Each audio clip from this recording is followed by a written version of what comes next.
Testing.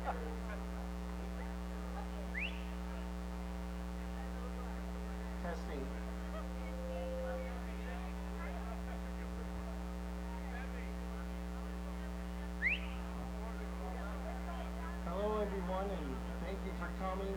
My name is Larry Pikars with the Park District Forest Park. And at this time I want to introduce Ron Kubicki, President of the 16-inch Softball Hall of Fame.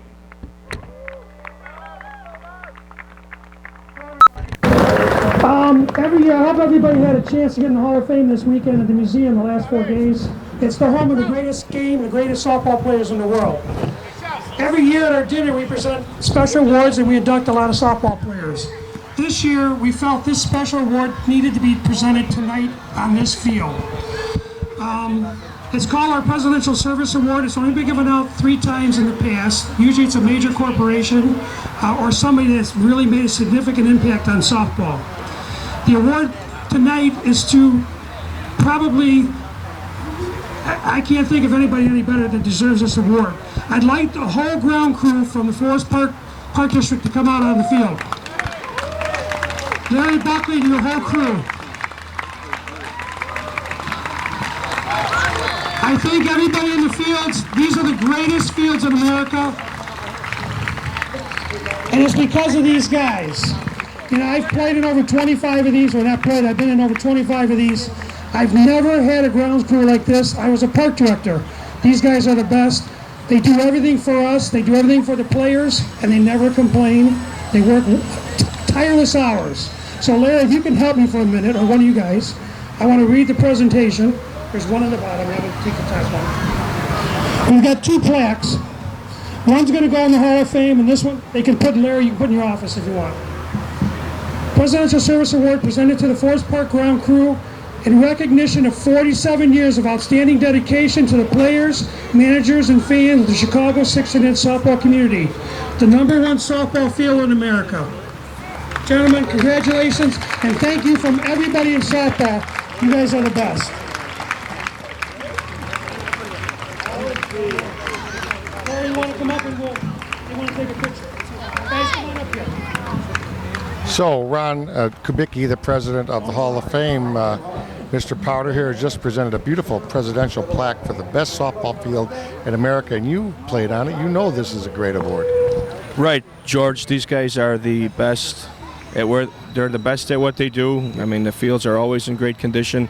Rain, snows, whatever you got to do, they get it done. It's a great job.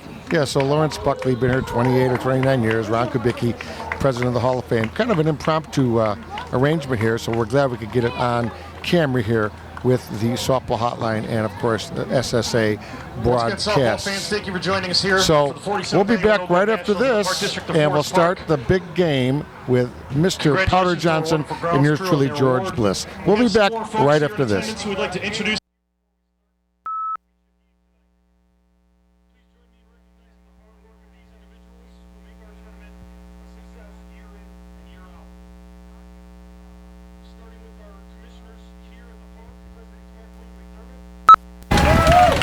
we're back with some of the presentations of the people from Forest Park. John Doss, Eric Entler, Roy J. Sansoni, the Assistant Director of Staffs, Steve Thomas, Rachel Entler, Andrew Doss, Maria Vanesi, Emily Pikars, and Mary Rehor.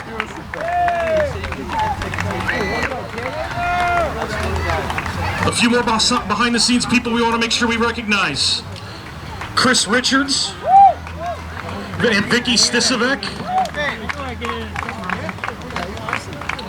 We've also got village commissioners in attendance tonight, Joe Burns and Rachel Entler.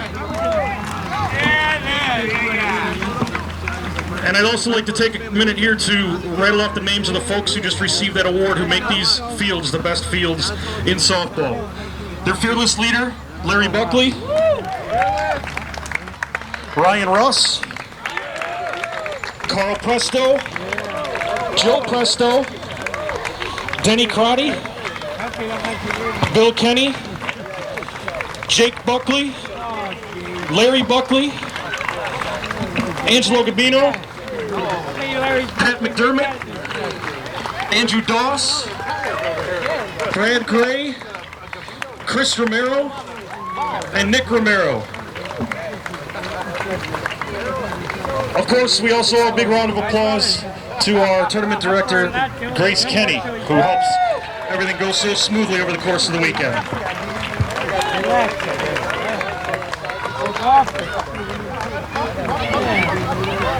Often, every day when I'm retired. No, but I'm retired. I go about twice a year. Over the floor, I go. All right, at this time, softball fans, I ask you to please rise and remove your caps. Direct your attention to the American flag.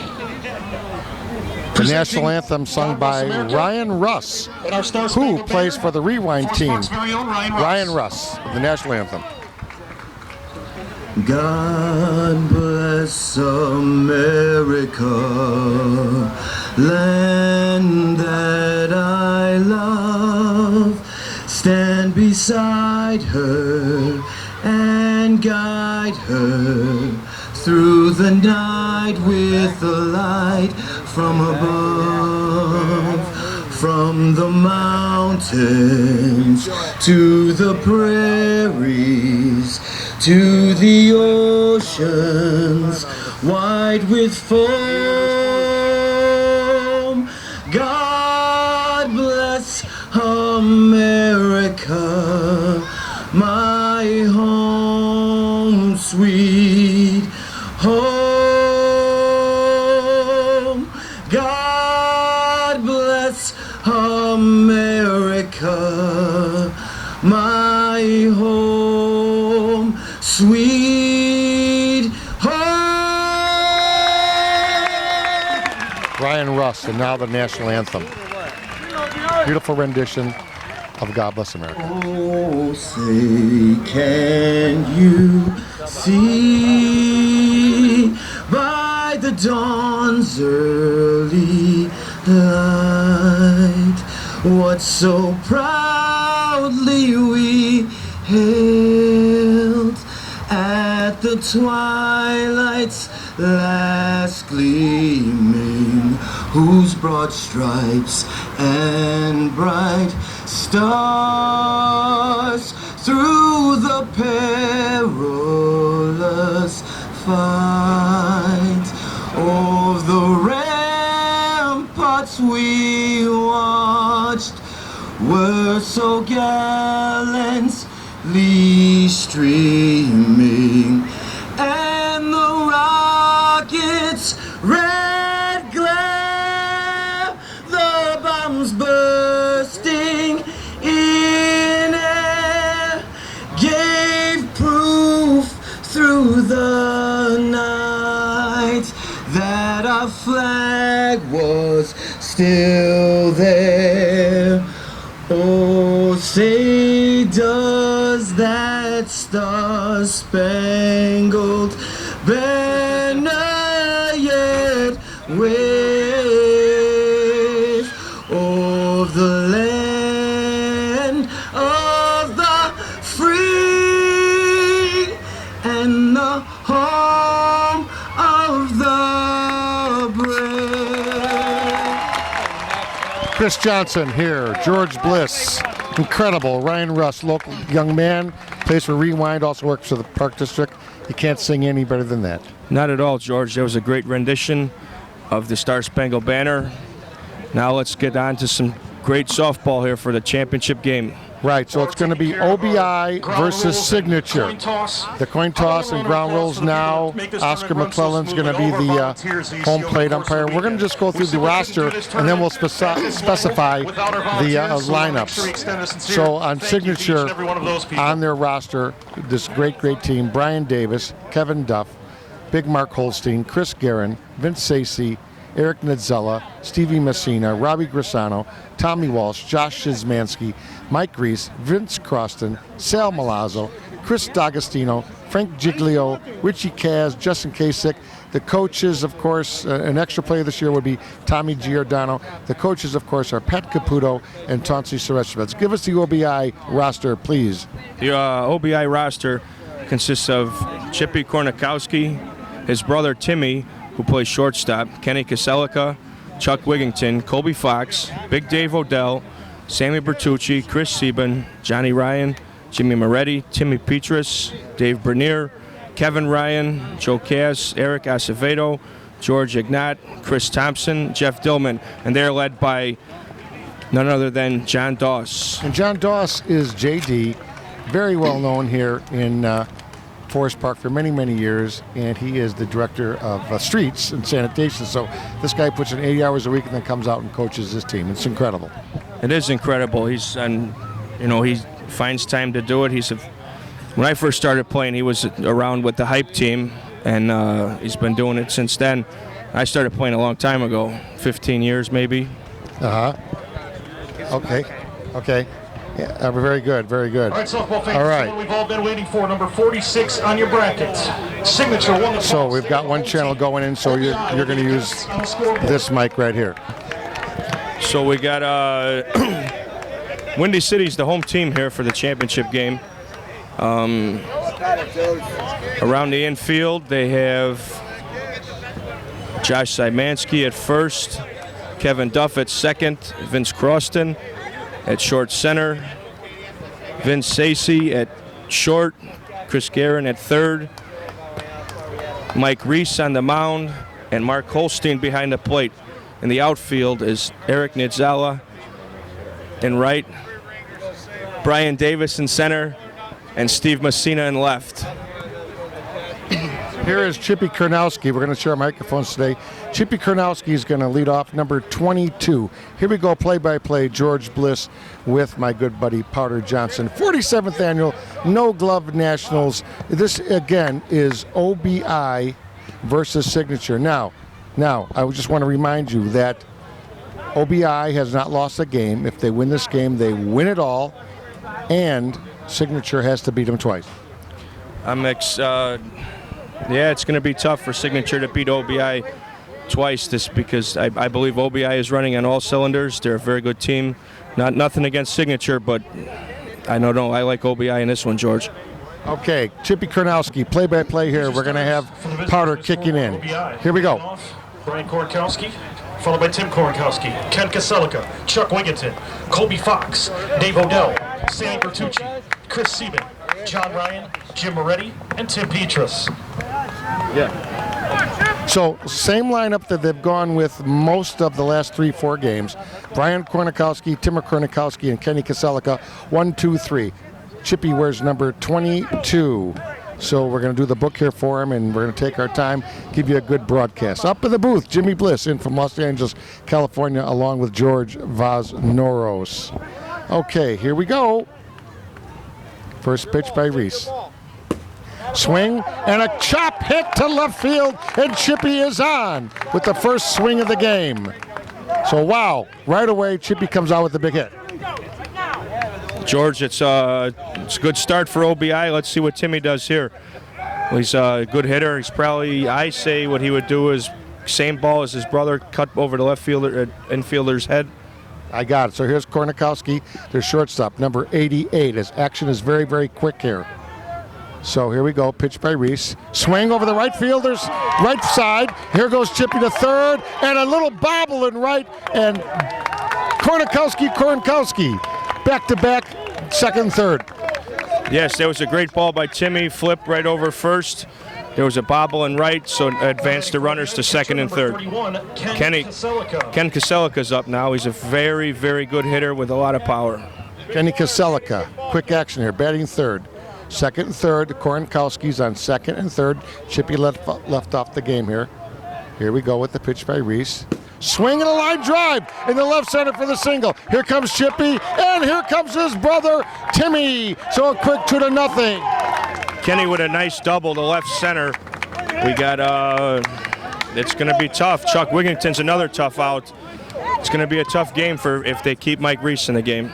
Yeah, I want to explain to the people listening all over the hotline and all over the SSA Broadcast Network that Kaselika made it to second because this game is 60-foot bases and guys are very, very fast. Okay, here's Chuck Wigington, their big first baseman for OBI. And by the way, in case you were wondering, it is one bad inning. Wigington, a hard ground ball to third base, the flip from Guerin to first for the out, and they hold Kaselika at second. Yeah, it was a hard hit ball. Chris Guerin at third made a real nice play to get the out. The bad part about it was left side of the infield doesn't move the runner over. Yeah, you don't want to go there, so that's kind of a mental mistake. This is Colby Fox. I believe he's normally their center fielder, and he is number 24. So here's Colby Fox, 2-0. Big Dave Odell on the on-deck circle. Big Dave in the on-deck circle. Here we go. Reese pitches to Fox. First pitch. It's outside. Oscar McClellan, Hall of Famer, at home plate today. Joe Monza down there at first base. We'll get the other umpires, Brian over at third base, and we'll get the second base ump in a second. This is Colby Fox. Strike one. Reese works very, very, very fast. Mike Reese, 33. There's a swing to straightaway center fielder, and Davis, no problem, very skilled outfielder, but he does move Kaselica to third. Davis is not going to miss that ball ever. No, Brian Davis usually he doesn't miss too much in center field. Good ball by Colby Fox, but you know it was at Extra hitter number 23. good enough to move the runner. Give us a real quick quickie on Big Dave Odell. Dave Odell is a very strong hitter. He hit the ball anywhere he can, as far as he can. We'll see what he does here, George. Yep, he won the home run contest at Comiskey Park. I call it Comiskey still. U.S. Cellular last year, and we had a great time, and the White Sox gave him a nice little award for that. Big Dave Odell, he played football at Northern Illinois University, 2-0, man on third. That's Kaselica. Big Dave with a swing and a shot. Oh, dropped quickly by Vince Sacy. He throws him at the first, and he's safe. Vince Sacy got a blast. Caught it off his fingertips just for a second, had control, and then dropped it at his feet. Quickly got it over to first base, but just Big Dave, just by a hair, makes that. That's a big play right there, 3-0. Absolutely, George. Big Dave does move well for a guy of his size. Now batting Sammy Bertucci. Sammy Bertucci is another very good hitter. There's tough outs in each of these guys' lineups. Let's see who hits better. There's Bertucci, 37, second baseman.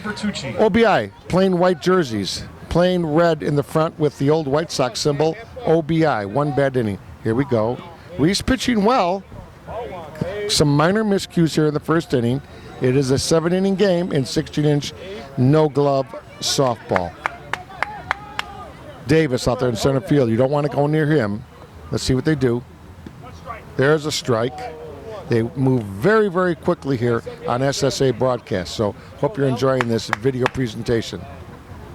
Reese with a double fake and what they call the drag step. Swing and a ball to right center. Oh, it's down. And here comes Big Dave to third. So Big Davis was shaded to left, and that ball was right between them. That ball was in good ball to right center. Got Big Dave over to third.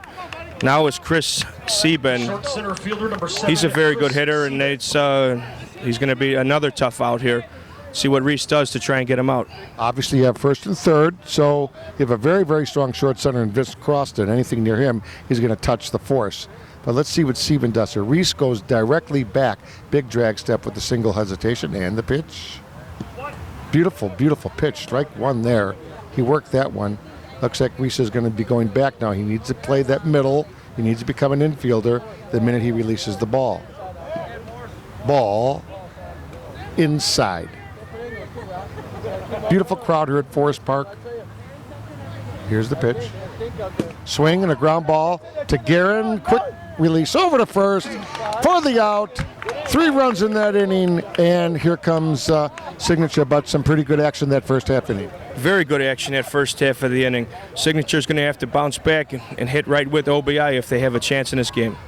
Well, you know, they're going to lead off with Brian Davis and then Duff and then Holstein. So, you know, you don't have many better players than 1, 2, 3 right there. Absolutely not, George. Them 3 guys are tough.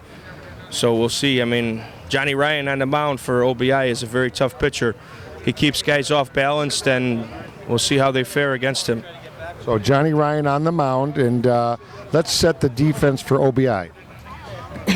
The defense for OBI is Brian Kornikowski in left, Colby Fox in center, Timmy Peterson right.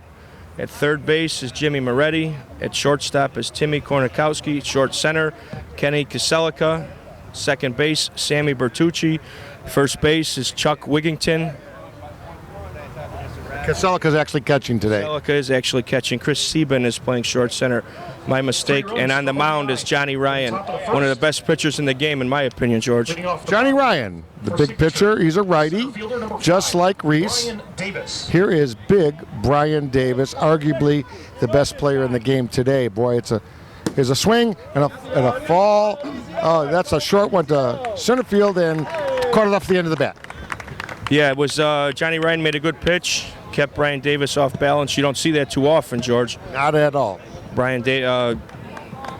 Now batting is Kevin Duff. Kevin Duff is a very, very smart hitter. He can go all over the field, and we'll see how he does here. Duff, second baseman, bats left-handed, played at St. Ignatius.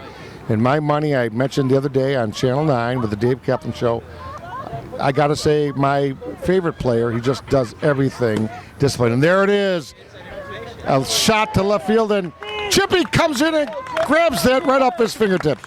Chippy made a nice play on that ball. I thought it was down myself, George, with now batting Mark Holstein. Mark Holstein really hits the ball hard, puts it anywhere, hits it really, really far, both gaps. And when I play infield, I do not like to get in the way. Have you ever played a guy against this powerful? I've never seen anybody this long. Yes, I've played, there's a couple guys out there, but Mark Holstein by far hits the ball as far as anybody I've ever seen. There's a long fly to right field, deep against the stadium backer, the chairs for out number 3. So 1, 2, 3, and Ryan gets down Holstein. An incredible pitching job there that first inning. I agree, George. Now OBI is going to come up with their middle, bottom half of their order. They're very, very good. Mike Reese has got to get tough and buckle down and try and get these guys out. You don't want to get in much of a bigger hole than 3 runs, George, because it's tough to come back. Chris Johnson, George Bliss, up in the booth, Jimmy Bliss, George Vernazzo, sorry, Georgie, and Ronnie Kubicki's around the booth here. And, of course, everybody up there in the booth with Mr. Larry Pikars and his staff. Of course, Grace Kenny doing an incredible job. So this is going to be a close one. It's 3-0. Now, again, I want to explain, this is a double elimination, 24-team invited tournament. This is their 47th year. If OBI wins this game, they win it straight out, powder, undefeated, and they got it all. Yes, they got it all, and we'll be. It's tough to go in undefeated. It's tough to go undefeated in this tournament. There's 24 really, really decent teams, and to go undefeated is a real good gesture in the tournament. Okay, we're going to cut the audio down just a little bit here. Ground ball to Stacey, and out number 1. So ground ball there to Stacey, their new shortstop, for the first out. This is Moretti, who played on the great Jinx teams for years.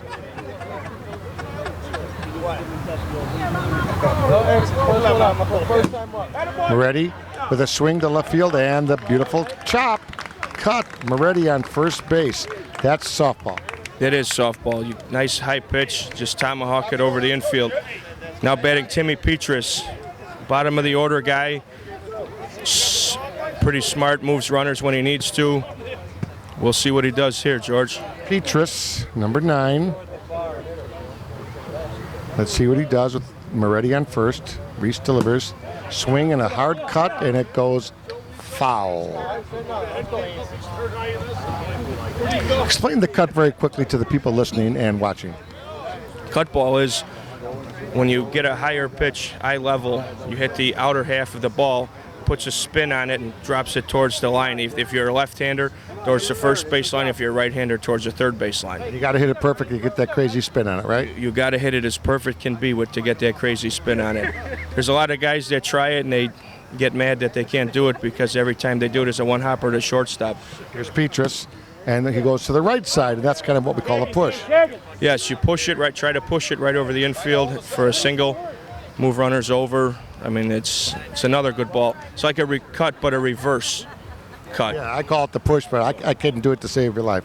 Petrus with 2 strikes. Josh Szymanski, with the big red beard there, the Blackhawks beard, he's watching out for that.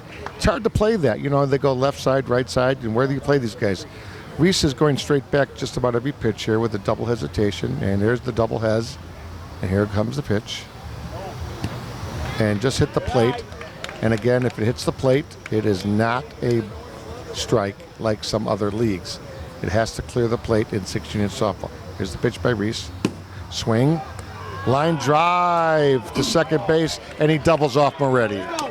Yeah, Moretti should have stayed at first. The play was right in front of him. Timmy Petras hit a hard line drive to second, which is the right idea to go behind the runners in that situation. But Duff was right there to make the play and ended up being a double play. Yeah, Duff's not going to miss that ball. One of the best defensive players in quite a few years. Absolutely, George. Now let's see what Windy City has in the Signature has in the bottom of the second.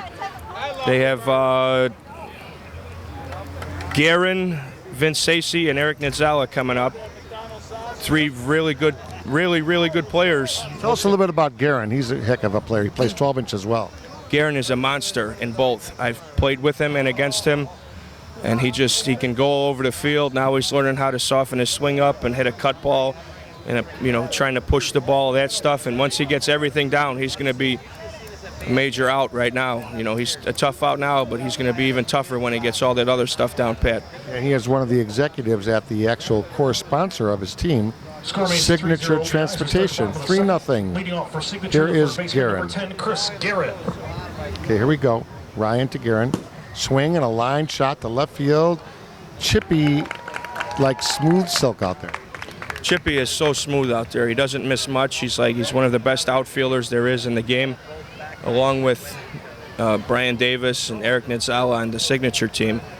You know, if I had that outfield, I would never lose. No, and also the game before this that we did not televise, Rack City, they've got some incredible outfielders as well. Little Dave Bradford and Brian Blackwell Jr., two fastest people I've ever seen. Now batting is Vince Sacy. Ground ball up the middle and bobbled at short center. So they couldn't catch it. It caught him in between. So that's kind of the way the game is played. It's like a very, very, very hard chop. And Vince, by the way, came from Players Inc. last year. He is the shortstop for Signature. So he bounced one up the middle, and that in-between bounce caught the short center, and he couldn't pick it up. So here's Eric Nizzala, who used to play with the Roadrunners many years ago. Yes, he played with the Roadrunners for a few years. This is his first year with Windy City Signature. Fly ball, left field, Chippy. Not a real good swing there. No, not at all. It looks to me like the Signature team is kind of gassed. I mean, they played a few more games than the OBI team has, and the last game took a lot out of them with Rack City. Yeah, earlier today, the Windy City team, now called Signature, had to come back through the loser side and had to play a few more games and very little break. OBI got to sit in the sidelines in the sun, under the trees, and relax and have their Gatorade. So yeah, OBI's got the rest, so they have no excuse about that, do they? Right, no excuse. OBI should be well rested for this game. Signature had to bounce back and play a very tough Rack City team with no breaks in between. There's a ground ball from Messina to Ryan. Down on one knee over to Wigington. So nothing there. 3-0. And so far Ryan is going very smoothly. Yes, Johnny Ryan is throwing a great game as of right now. We're going to have to, OBI starts with the top of their lineup. If they get a couple more runs this inning, it's going to be tough for Signature to bounce back and beat them. Yeah, the mental part of it is, I mean, you're so tired. It's such a long season. And these guys, again, for all my viewers and listeners on SSA broadcast, all these guys love this game, and they have full-time jobs as police officers, full-time jobs as transportation people. I know a couple guys own their own companies. I know many work for the city, and they are out there in the snow and in the rain, working on streets. It's brutal, and then they come out here and they try to play all weekend with 80-degree weather in Chicago. I could never do it. No, it's tough. I mean, for the guys, they have day jobs. Some guys play 2 or 3 games a night and then go to work overnight. Wow. Yeah, sleep all day. I mean, I've done it myself. When I was on overnights, I would go out and play, hang out for a couple minutes at the park, and then I would go to work all night, sleep for a couple hours, and hang out again. Go back and do it again. Here's Chippy Korenkowski. He's the leadoff batter. He started the game, Chris, with a great single to get him going. Yes, absolutely. He is a very tough out. He's fast. He's good. He's got it all. Got the game down. By the way, several years ago he played for the signature team, so there was a trade involved there, kind of Pat Caputo, etc. So there's Chippy again with a cut that didn't fool Stacey this time. They got it for the first out. right. Stacey kind of cheated over. He saw the swing, cheated over to short left center. Now up is Timmy, Chippy's brother. Wearing number 90. This is funny. Yesterday he was wearing 88 on the Saturday games, and he went to 90 because he said he grew 2 inches. Yeah, I seen him the other night wearing 88, and today's wearing 90. A lot of hot dogs, I guess. A lot of hot dogs. He's got great hair too. You know it. Got the tattoo on his elbow, and he also played for Signature several years ago at shortstop. So there's been some switching going on here.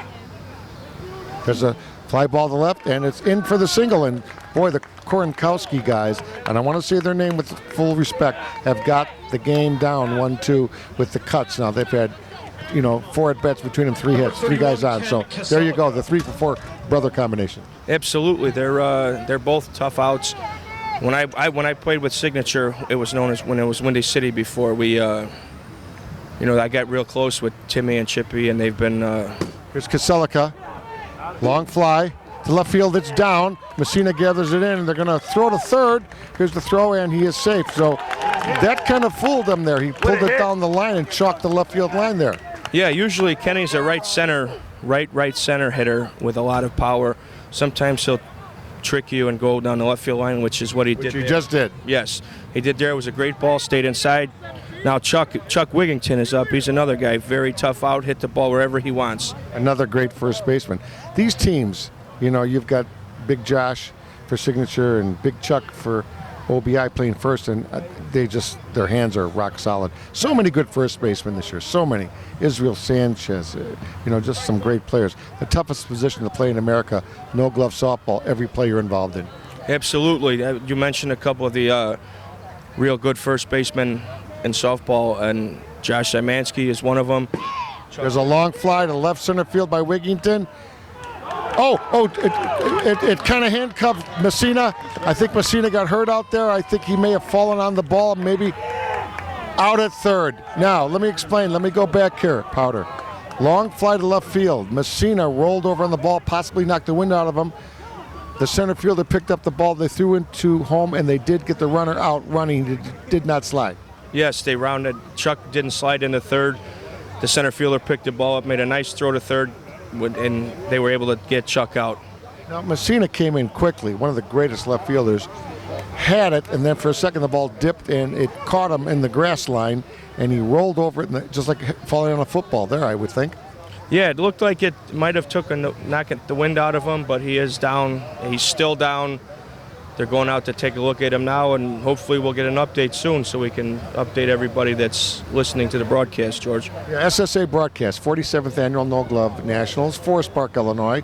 We are west of downtown Chicago. I always call it the Sears Tower. We're just about 10 miles directly west, throw a softball, from Sears Tower in Forest Park, Illinois. Zip code here for all you navigation people is 60130. So Forest Park, Illinois. By the way, it's also the site, and we'll have more on that later, of the 16-inch Softball Hall of Fame. Our SSA broadcast president is on the board. It's an incredible building, isn't it? Absolutely, George. I've stopped in every time I come out here, play a league game or play a tournament game here, and I like walking through. It's a great history. I suggest that every young player that just started playing get a chance to come out and look through it. You see all the old teams, the Sobies, the Whips, the Bobcats. Yes. And the Sobies, the Whips, Bobcats, 45s, Lettuce, Pugliese, all of them teams to where, I grew up watching. Everybody should see them guys play because they played softball the right way. Yeah, 7600 West on Harrison, Forest Park, Illinois, when you come from out of town. Now, the cameraman up in the booth, we do have a little break here. If you possibly could, if he has a chance, he could zoom in on the Hall of Fame way. It's a great camera we have, supplied by SSA Broadcast Technical Division. If he zooms in on the Hall of Fame, which is literally straightaway center field, that brown building, Jimmy, if you can get that, zoom in on that just for a second. Just give the fans a general idea. It's out by the scoreboard, 5-0 here. We have a little injury break here, and I don't know if they're going to if Messina's going to get back in because he really knocked the wind out of himself. So if our camera guy is out there, he can pan the audience with the zoom on the camera from left field to center to right, see the crowd out there, and way beyond there in center field, kind of behind the screened tennis courts, is the 16-inch softball Hall of Fame. We'll try to get some pictures for you later. We know that the broadcast is limited to our one camera, but we're doing the best I can. We're here with Chris Powder Johnson. Now, Messina is up. Let's see if they take him out, Chris. Can you see out there what's going on? Messina seems to be walking into the dugout, into the field area on his own power. Like I said, it might have been a wind that knocked out of him, maybe a knee or an ankle or something. But who knows? He seems to be walking okay. Let's see if he stays in the game, George. I don't know. Well, they do have the first aid guy from Forest Park here. They do have him. So let's see what happens. Let's see what happens there.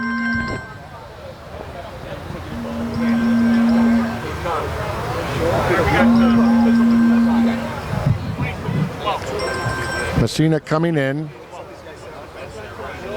He looks hurt. His head is down. He's with the paramedic from Forest Park. And Holstein behind home plate. Big hand for Messina, one of my favorite players, and he is an Elmwood Park police officer, so a lot on his mind today, I know. Okay, now they're going to make some changes. Who they got in left field there? Okay, Nedzella's in left, and what are they going to do here? In right field, we have who? It looks like to be Tommy Walsh in right field. Yeah, it is Tommy Walsh in right, so Nedzella. So basically Walsh is in the game for Messina, basically. Right. Walsh took Messina's spot. Messina walked in holding his shoulder. So He must have really got hurt on that ball.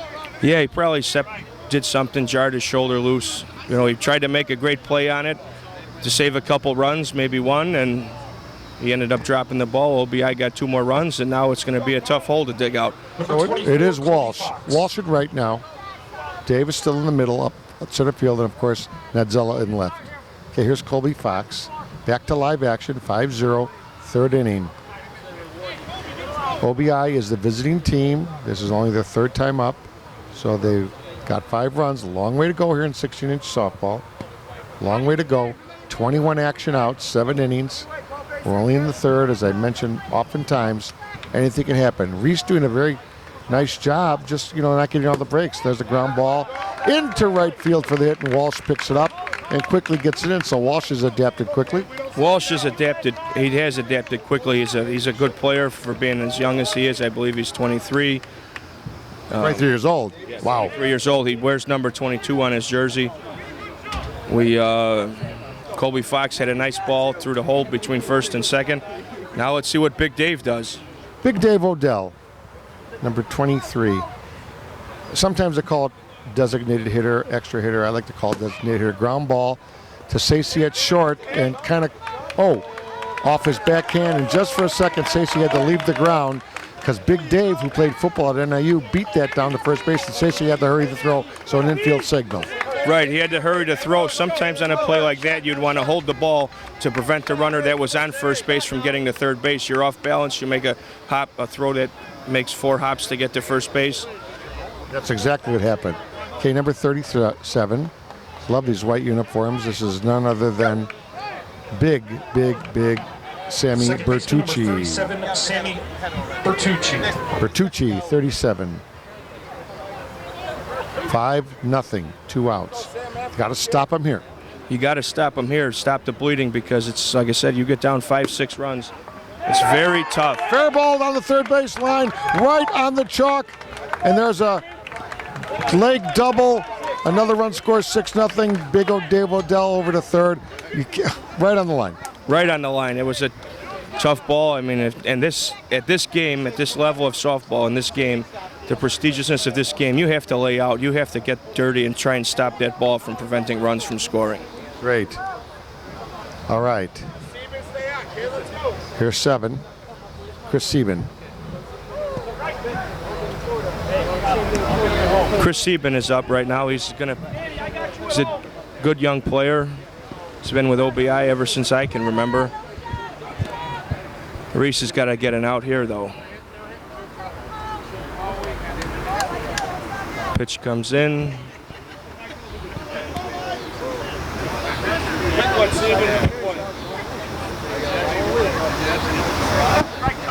Two strikes on the batter, Chris Sieben. Reese steps back, drag step. One fake to the plate. Second fake. Now he has to release the ball, or it is a ball. Sieben drives the ball to left. Nizzella seems to be under it and makes a play. Inning over. 3 more runs for OBI in the bottom of the third. Now going into the top of the fourth. Signature trails 6-0. We're here with Chris Powder Johnson, George Bliss from the Softball Hotline and the 60-inch Hall of Fame, sitting in today for my good friends at SSA Broadcast. What a happening that was as Messina rolled onto a ball that he caught at the grass line and rolled on it or hit it or jammed his shoulder, and he was out for about 30 seconds, and he's one of the best, so we hope that doesn't hurt Signature or he's not permanently injured. But basically, this is the last big tournament of the year until the SSA major tournament, which, by the way, this year is in Elgin, Illinois. This is my guy, Robbie Grisano. Tell us a little about their DH, Robbie. Robbie Grisano he's a good player, has a lot of power. He started with the Vision Rewind team with his cousin, Mickey Balestri, and he's a tough out, too. Line drive cut ball through the left side. Robbie's on first. Let's see what Vince Croston has to do, number 2. Yeah, I mean, that was a perfect swing by Grisano, but Grisano's got to be up there in batting average this week. I don't have it in front of me, but he's got a lot of key hits. Here's Vince Croston. They switched the later games. They had Guerin playing short center, and now they moved him to third. Now they brought in the great veteran, Croston, number 2, and for my money, one of the best short centers in quite a while. He just doesn't make silly mistakes whatsoever, and very, very unselfish. I got to take this kid on my team anytime, Vince Croston. Johnny Ryan working relatively quickly, not as fast as Reese, but he's ready to go in the game. 6-0, OBI, coached by Johnny Doss, hometown hero here, hometown favorite. Ryan with a super quick double hesitation, which kind of actually got me going there.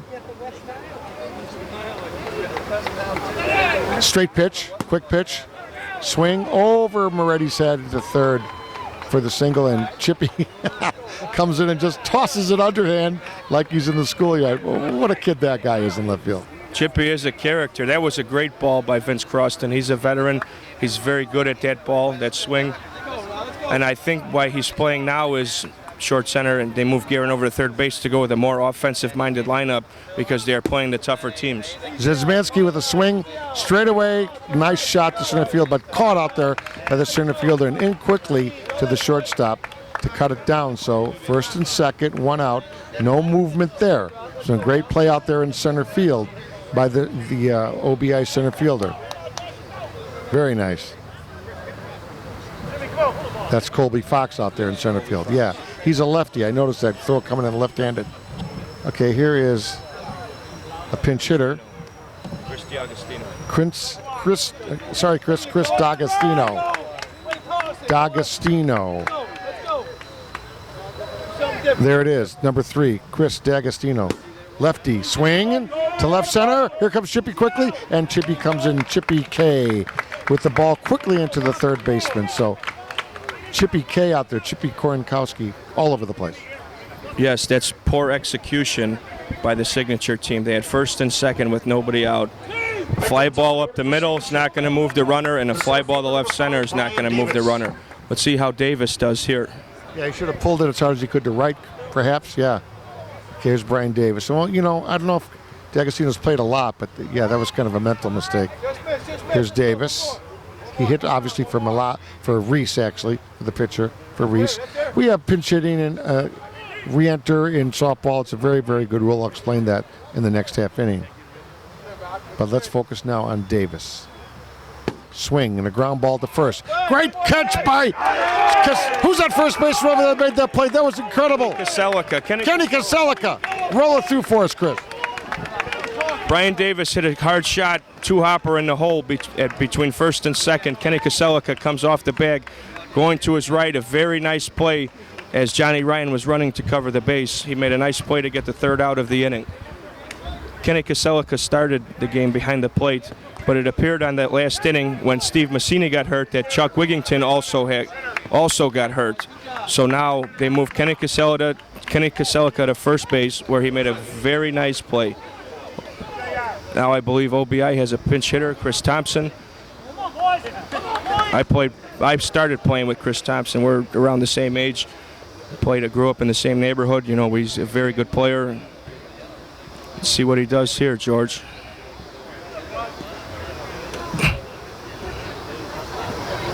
Chris Thompson that wears number 11. Neighborhood guy. Chris Thompson. Now, I don't know much about Chris Thompson. So this is number 11, Chris Thompson, batting here for OBI. Reese back in the game, what we call re-enter. Mike Reese, he was pinch hit for Dags, but now he is back in the game. Yes. He's pinch hitting for Johnny Ryan. Okay, now number 11 is hitting for Ryan. Here's a ground ball to Vince Sacy off his palm and dropped over there by first base because they hurried that throw, and Josh couldn't handle it as it came in a little high. Yeah, Josh usually doesn't drop much at first base. We talked about it earlier, he is one of the best first basemen out in softball today. Chris Thompson, for a big guy, he hustled down the line. Now Jimmy Moretti's up, who's a very good hitter, very smart hitter. Let's see what he does here. Moretti, third baseman for OBI. As I said earlier in the broadcast, played for Jinx, local guy, I think from the Berwyn-Cicero area. Again, one of the guys, very, very underrated. This guy is a very good player, and he's a gamer, as they say. Loves to play. Reese doing very well at pitching. The game is, kind of some miscues, and right now it's going the way of OBI, quite frankly, as there are 6-0 leading Signature. Inside. Vince Croston moving up a little bit in short center. Maybe cut down a ground ball. Line drive to Sacy. Caught, and Sacy holds on to that. No chance for the double play. No chance with the double play. Thompson stayed close to the bag. Sacy made a nice play, looked over to first and saw how close he was, decided not to throw the ball. I believe that was a smart play for Sacy. Timmy Petrus up now. Timmy Petrus is a punch hitter. He's fast, likes to hit the ball on the ground and move. Here's Petrus. I believe he's playing right field this game. Number 9, right fielder. Swing. Ball to left field. And caught out there again by Davis. Another incredible play. Davis made a nice sliding catch coming in on a ball. It was hit real short. Another missed opportunity to move a runner. Now it's for an OBI's behalf. He's OBI's is that evening off now. They got to get back into it. Right, they're up 6-0. They still should move runners with, every run counts in this game. Signature's a very, very good team. They can score 6 runs in 1 inning. When you have Holstein on your team and Guerin and Duff and a bunch of other guys, Davis, you can hit. They can explode for 10 just like that. Right, you could score 10 runs and 10 runs with no outs if they want to. The swing by Chippy to center field. There's the hit. Man coming to third as they correctly throw the ball into the middle of the diamond there. So first and third, 2 outs.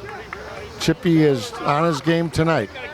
Chippy's a tough out. He usually hits well, plays great outfield. He is on his game tonight, though. He mishit the ball his second at bat.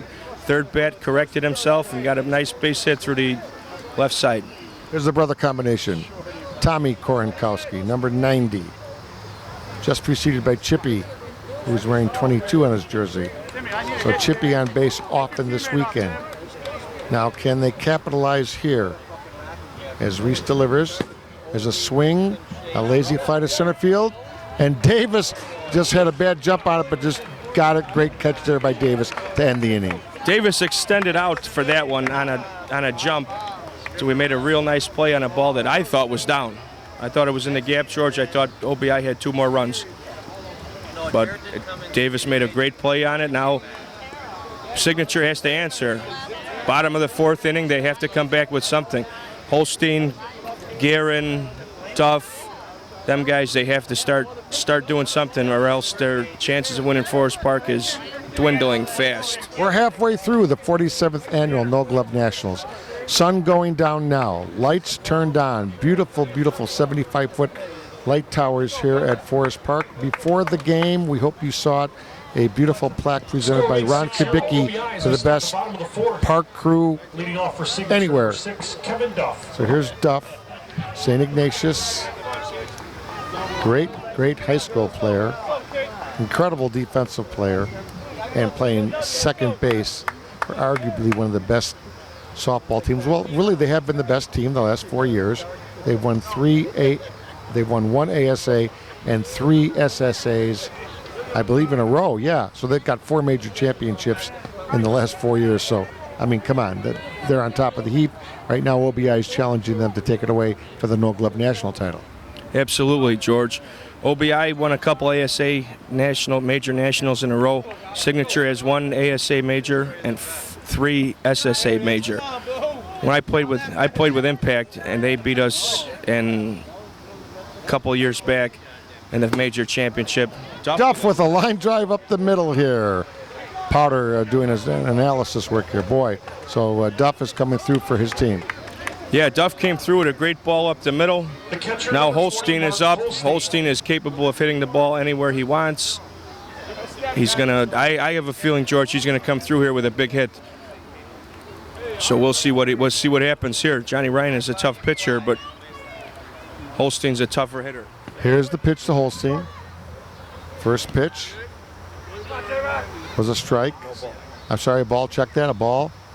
Second pitch, a ball. They're not going to give anything to Holstein because he can go over the scoreboard in right field, and I'm not making this up. He's done it. There's a long fly to center field. On his horse, the center fielder, he's got it. Colby Fox has got it. And up comes the runner. That would be, of course, Duff moving up to second base. That was a smart base running by Kevin Duff. Holstein drove the ball deep enough for him to tag up and get second base. Scoring position for another great hitter, Chris Guerin. They need to break it now. I mean, Guerin needs to swing full. See if you can get one in the gap. Make it 6-2. 4 runs is basically like 1 run in major leagues. So let's see if Guerin can get it up there. But when you're up by 6, it's a little tough with the 7 innings, the 21 opportunities. Your opportunities you're halfway through the game now, whereas in the major leagues you're halfway roughly in the 5th. So right now they are 12 outs into it, and they only got 21, so they're a little bit past halfway here. So I always look at it mathematically, the 21 opportunities in 16-inch. You got to make hay right away because the defense tightens up here in the 16-inch game when they know you're tightening up yourself. So here's Guerin, 1-1 count. Johnny Ryan working quickly now, no hesitation. And I wasn't paying attention there. They walked Guerin there. They walked, yes. That was full. That was actually full. And it's not that bad of walk first base open. What's your theory on that? Yeah, first base open. Guerin's a tough hitter. Now you got first and second. Vince is up. Vince is a strong kid with a lot of power, either gap. I think he's going to do something here, maybe get 1 run in, second and third, maybe a double, single, who knows. I think he's going to come through, though, George. Here's the pitch to Stacey. Shot down the right field line, quickly over the right fielder. He had a great catch there in right field. And here comes Duff getting over to third, but the right fielder there, that was Petrus, got over quickly. Timmy Petrus went towards the line, made a very nice play. Got the runner over to third. Now is Eric Netzala, and he knows how to hit. So he's another great player. I played with him for years. He's in his late 20s, good player. He's usually comes through in situations like this. We need a hit here for a signature. They have not scored. They're blanked through 4 with 2 outs, first and third. A double here would score the 2, but to get shut out would be a tough one in the 4th inning. So Netzila, Netzila. Incredible defensive player. I saw him make a play in league ball the other night, league softball. Just, wow, just incredible. Sliding on his stomach in the right field line and catching a ball against the 45s in a key league game right here at the very same Forest Park. They have leagues here throughout the year as well, and this is the big tournament where people come from the various park districts, etc., from all over, the 24 best 16-inch teams that you could ever find. Again, No Glove we can't accent enough. There's a shot by Nedzilla. There it is. There's your first run. Here's Duff. Guerin kind of caught between the bases, but he's okay. Guerin gets to third. Eric Nedzilla with the single. Nedzilla came through with a big hit to get the first run across the board for Windy City, for Signature. Now they got first and third, 2 outs. Young Tommy Walsh is up. Tommy Walsh is a very fast guy, not too much power. It's going to be a tough chance because Johnny Ryan is a great pitcher for such a young hitter. There's the first pitch. Walsh getting much better every day. His father, one of the greatest players in history who played way back, now lives in Las Vegas, his father. I played with him. There's a ball down the right field line. Caught out there in right field to end the inning. Timmy Petrus made a great play sliding into foul territory to make the play to end the inning for Signature. Now, I think that might have taken the wind out of the sails. Let's see if OBI answers that one back plus a couple more to see. I think OBI may put them away here, George. Walsh, a great player, a beautiful swing. Can't hit it any better. Slices it down the right field line. And Petrus out of nowhere, circus catch.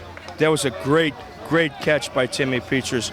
Timmy Petrus also played with the Jinx teams, and he played a lot of neighborhood ball and Bridgeport area, stuff like that. He's a good player. He's very underrated. Now up leading off for the OBI, Kenny Kaselica, who's another good player. Used to play with Gio's Mudville team. Played with Signature as well when they were known as Windy City. Played with Jinx. He's been around a little bit. He's a good guy, good player. He took off for about a year, I think, and now he's back, so he couldn't get away from the game. He's so darn good at it. Kenny Kaselica, number 31, 6'1", 5th inning, top 5. OBI in control so far, but again, I want to remind you, you're talking about Signature, who in 2 seconds can lay 10 on you with the powerful lineup that they have. The game's nowhere near over. Ground ball to third. Guerin throws. Safe. Guerin got caught backstepping a little bit there, got caught on his back foot. Yeah, Guerin got caught backstepping on the play. Then the ball handcuffed him a little bit. He couldn't get enough on his throw to get Kaselica out. 60-foot bases here, Powder. 60-foot bases. I mean, you still got to move well to get safe on an infield hit. Kenny did a good job of hustling there, but Guerin got crossed up, and now Chuck Wigington is up. Wigington, number 17. Swing, ground ball to the right side, bobbled by Duff, and does go over to first base. And would you ever think that Duff would bobble that ball? No, I didn't. I figured Duff would have been an automatic double play for Kevin Duff to Vince Croston and Josh Szymanski.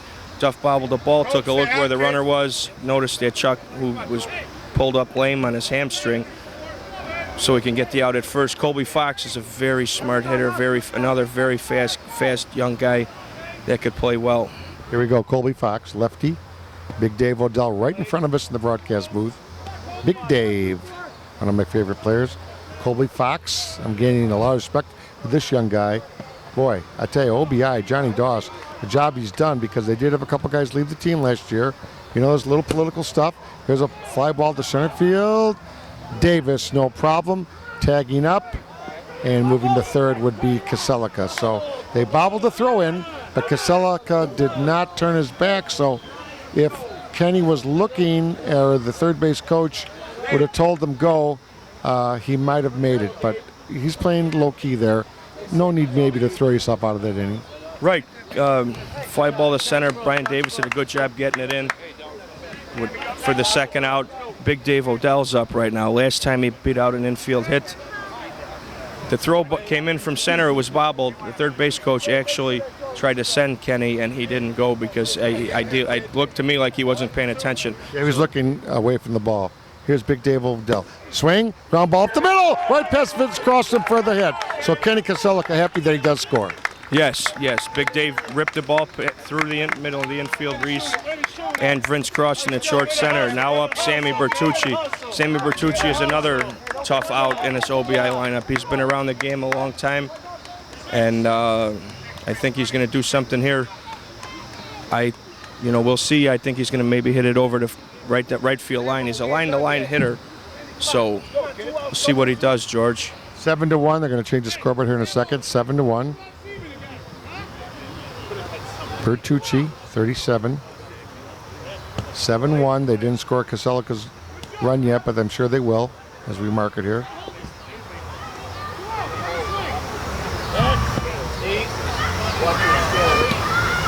Reese pitching well. Team behind him's made some costly errors, miscues. A couple just, safe calls by an inch or two. That's the difference in 16-inch. Bertucci, very slow in the box, takes his time on the swing, and very patient. And there's a strike right past the tip. Reese with the big drag back. Here's the pitch on double hesitation. High arc. Swing and a ball to right center field. And Tommy Walsh grabs it for the great play. Boy, Tommy Walsh comes in, plays great defensively for him. What else can you ask? Tommy Walsh made a nice play going into the gap in right center, save a run from being down 6 from being down 7 to down 6. Signature really has to come back and start hitting the ball, George, because they're running out of time here. They got 6 outs left, 9 outs left to come back from this 6-run deficit. Yeah, 5, 6, and 7. That's not a lot. So they got a 6-run deficit. So, they tighten up a little bit, on the defense when they know that they have a little lead. They play a little deep in the outfield, and they stop those big balls. Yeah, if they tightening up on the defense helps, but softball's a hitter's game. You still got to hit the ball to win, George. Chris Powder Johnson, George Bliss, play-by-play team out here in the third base media box. Robbie Grisano, who's hit well all weekend. Robbie Grisano has hit well all weekend. I've watched a couple of Signatures games when we weren't playing, and Robbie's been hitting the ball really, really well. Also, Robbie and his girlfriend just had a baby not too long ago, so I hope all is well with that. And Robbie being a good friend of mine nice to see him out here with such a small baby, and a lot of people don't get to do that in this day and age, George. That's for absolute sure. Robbie Grisano works for the railroads in the city of Chicago. He's become a good friend of mine. And at the A Nationals, probably will hang out in the broadcast booth as well. Yeah, probably. He'll be out there. He loves the game. He's kind of a student of the game. His uncle, Mickey Balestri Sr., is a great player, Hall of Famer. So we'll see Robbie's got to come through here, though, because like I said, Signature's running out of time, George. Yeah, defense on OBI has been very good. He slaps it down, a hard chop. Kornkowski throw to first, and what a great throw there by their shortstop. He bulleted it over. Timmy Kornkowski has a great arm. He's great hands, very good shortstop. He knows what he's doing out there. Timmy is calling for the chop, and they're not giving it to him. And a chop basically is not hit that hard. A chop, from I knowing the game for many years and being as old as I am, that was basically a ground ball. It was not a chop. It was swung out like a chop, but not technically a chop. Right, a chop would go right down right in front of home plate. That kind of went toward the pitcher's mound and bounced up. He tried to cut the ball, and he missed it. Yeah, he hit it good, though, but missed it, as they say. Here's Vince Croston, short center. Made an incredible play this morning in the early game that I haven't seen. A line drive, caught it off the grass line. Just incredible player, Vince Croston is. And also a very good hitter. If Vince is going to do his best to get his team motivated. So here's Vince now, the swing. Ball, straightaway center field. Caught it up the handle. So for out number 2. Looked like Vince tried to drive the ball deep to right center there. He got underneath it. Usually he gets that ball down. He's not really a power hitter. So he can just, try to drive it, make something happen for his team. They're down to 6, 7 outs left, George. Signature's got to start hitting the ball. Josh Szymanski, who's up right now, could do that. Here's Josh. Number 18, first baseman. Signature Transportation.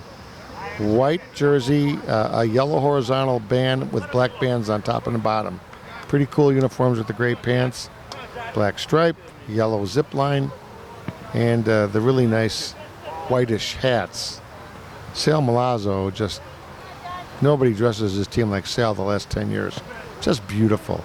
I mean, going back to the 90s, Lettuce had beautiful uniforms. Then came along Sal Milazzo with awesome uniforms, and the image is key, and it works. Ground ball to the shortstop. Kornkowski for another out. 1, 2, 3, and OBI is rolling. Another 1, 2, 3 inning for Signature. OBI is rolling. Johnny Ryan is throwing a great game. They're playing great great defense for the pitcher. You know, if they get a couple runs here, I'm going to have to say this game is just about over. But never say never, though, because you've seen games as a high school coach. By the way, Chris is a high school instructor here in Chicago.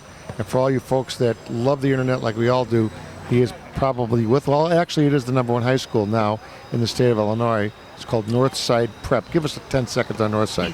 Northside College Prep is a academic-based school where they have athletics. We coach baseball and 16-inch softball there for boys, and it's actually it's a good school for everybody. You know, I suggest you look into it, especially if on the northwest side and you want your kid to get a good education. It's not that old of a school. It's relatively young, 10, 12 years old, something like that. It's already surpassed most of the academic schools in the entire state.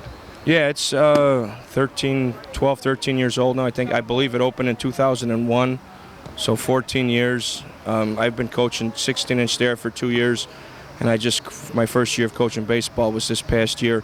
So we're looking to build a program up, you know, so we can have something special for the kids in the next couple years. Absolutely. That's Chris Powder Johnson, a great coach and a guy that does a lot for the city. This is number 7 batting. This is Sieben. Sieben for OBI. Top half of 6. There's a ball to left center. Caught out there by Davis, and Sieben on his horse with a leg double. So, left center, the ball down quickly, but he's running out of the box. Yes, Sieben hit a nice ball in the left center, hustled to second base for a double. Let's see what Johnny Ryan can do here. Hopefully, he's got to move the guys over because, he's a good right field hitter. He should be able to move the runner over here. Explain to the listeners why they can't bat for him again on the re-entry concept. If you pinch hit for a guy, you're able to re-enter to go back to your original position. If you pinch hit again, the same guy in the same part of the order, that guy is out of the game. So you usually want to use a strong hitter to pinch hit for the pitcher or somebody who's a weaker hitter where you can re-enter your pitcher back in the game, because losing a pitcher like Johnny Ryan, especially in the 6th inning of the championship game at Forest Park, would really hurt you, because I believe OBI does not have another pitcher. Yeah, the re-entry rule is great. Okay, Johnny Ryan swings down the first baseline, purposely tries to push it, drops it onto the expressway here in Chicago, the 290. By the way, again, for people that listen and on the internet, it's just changed the world. Chicago is divided into the north, west, and south side. We're in the western suburbs, and we're on the expressway, the 290, the Interstate 290. So all you folks looking on Google Maps, as you see this beautiful video, we are 7500 west on Harrison in Forest Park, but we're really at the corner of Interstate 290 and Des Plaines Avenue. Okay, Johnny Ryan. Swing, ball to right center, and it's down for the hit. Here comes the runner, and he scores run number 8. Johnny Ryan actually is a very underrated hitter as a pitcher. He drove the ball, nice undercut swing, drove the ball to right center to score Sieben, who led off with a double. Now Jimmy Moretti's up, and he's another very smart hitter. And Jimmy Moretti also just opened up a bar in Chicago on 65th and Menard called We're Going. We're going to Magoo's. Okay, there's Moretti off of Guerin's hands for a force out. So Ryan kind of got stuck there. Explain that play for our listeners. Moretti hit a line drive, tried to cut the ball, mishit. The third baseman knocked it down as the guy on first had to stop in between, and he couldn't get to second base because, as you know, if you catch it on a line drive and you can't go back to the base, it is a double play. Now kind of stuck in the middle, as they say. Stuck in the middle. Now, okay, we got a pinch hitter here. We got 66. There's a pinch runner here, 33 pinch running. That's Jeff Dillman pinch running, and 66 is batting here. That's Dave Bernier. Dave Bernier is pinch hitting, and like George said, Jeff Dillman is running. I played for Jeff Dillman for years with the Lounge team. We won a national championship in 2010. We beat Barrage, who was also in this tournament. Jeff Dillman, he knows how to run teams. He takes care of his guys. That's why John Doss actually instilled him to help the OBI team out this year. Ground ball to shortstop, over to second, and over to first for the double play. Incredible. Sacy to Duff, to the big guy over there, Josh. Wow, what a play that was. That was a great play. They pinch hit Dave Bernier. Dave Bernier tried to drive the ball, hit a one-hopper to short for a double play. You got to be smarter than that. Yeah, you can't hit it to your what they call the keystone player. Your shortstop is your extremely good player, what they call the skilled player. So that was not a good swing there. Right, that was not a good swing. You still got to. I mean, you're up 7 runs, 6th inning. You should try and get every run you can against the signature team because, like we stated before, they could score 12, 13 runs in 1 inning. So you got to move runners. You got to get runs when you can. Make all your defensive plays and don't let them get ahead of you because it's tough to come back when signature's ahead of you. Okay, let's set it up here. Chris Powder Johnson, George Bliss, Jimmy Bliss up in the recording booth there. George Vernazos. My good friend Jerry Riles is here from the media world. The family is in. Everybody's here at Forest Park, led by the Pike Cars group. Everybody, Gracie Kenny. Everybody's here. Buckley. The whole crew from Forest Park is here. Here's Chris D'Agostino now. 8-1. Bottom of home half of 6. Moretti throws. Oh, and he throws it over the head of the first base. Yes, he overthrew it to first, and he had to rush to throw because D'Agostino is very, very fast. Did his nice slap ball to third, tried to beat it out, and he was successful. He made Moretti overthrow the first baseman at Ken Kaselica. That's a pressure play, as we call it, right? Okay, here's Davis, Brian Davis. Now we got a guy in first, very fast, that legged one out, put the pressure on Moretti. And here is Davis. So Chrissy Daggs on at first, legged it out. Here's Davis, the great center fielder. His father was a great player in Broadview for years. And Ryan is taking the time now a little bit. Yes, Johnny Ryan went 3-0 to Davis. He took a pitch. He knows Davis is a tough out, so he's trying to work him a little bit to get the runner, and he throws ball 4 for the walk. Now this is not good. You don't want to put a guy on necessarily first and second, and up comes Duff with 2 guys on. A long one now would make it interesting.